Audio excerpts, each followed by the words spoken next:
I built the shell tanker. Decided to paint it red, match the box there, paint it Krylon red. And I got some kind of gold color. Got the cheap substitute for my favorite Caterpillar yellow, but this is cheaper. Truck didn't look right. You know, it's a bulk commodity, so it's evenly distributed, but you got two axles on the rear and one on the front, like in the back, in the box. So I moved one axle up to be a little bit more realistic.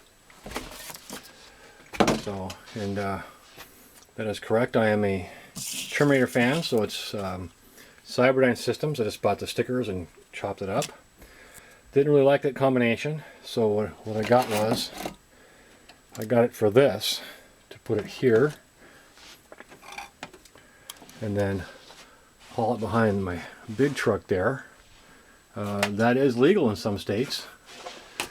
And I got this one pre-built. I think that's a better combination. So there you go. Goes together pretty easy. You can. It's not my perfect model. I skipped a few things, but I like the Cyberdyne Systems there. And there you go.